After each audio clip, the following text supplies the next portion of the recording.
बहुत समय पहले की बात है।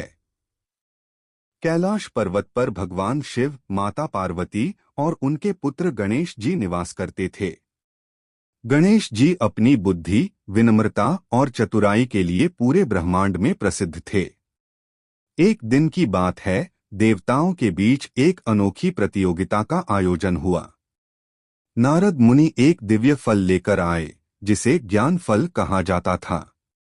उन्होंने कहा कि यह फल उसी को मिलेगा जो पूरे संसार का 3 बार चक्कर लगाकर सबसे पहले वापस आएगा। यह सुनते ही भगवान कार्तिकेय अपने तेज मोर पर सवार होकर तुरंत निकल पड़े। उनका वाहन बहुत तेज था, इसलिए सभी को लगा कि वही यह प्रतियोगिता जीतेंगे। दूसरी ओर गणेश जी का वाहन एक छोटा सा मूषक चूहा था, जो बहुत धीमा चलता था। सभी देवता सोचने लगे कि गणेश जी इस प्रतियोगिता को कैसे जीत पाएंगे। गणेश जी कुछ देर शांत बैठकर सोचने लगे। उन्होंने जल्दबाजी नहीं की, बल्कि अपनी बुद्धि का उपयोग किया।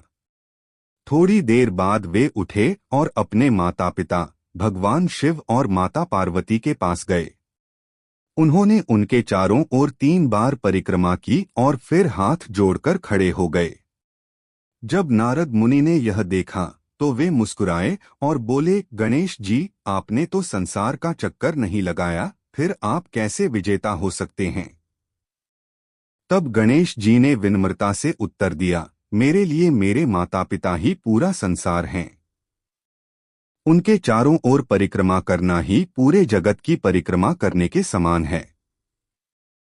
गणेश जी की यह बात सुनकर सभी देवता आश्चर्यचकित रह गए।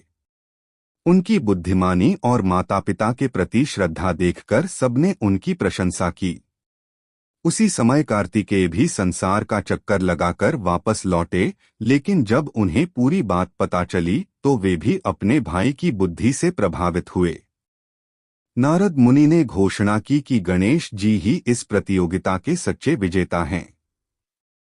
उन्होंने उन्हें वह ज्ञान फल प्रदान किया।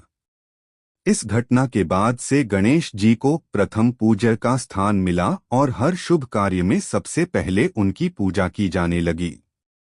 इस कहानी से हमें यह सीख मिलती है कि केवल शक्ति और गति ही सफलता का मार्ग नहीं होती, बल्कि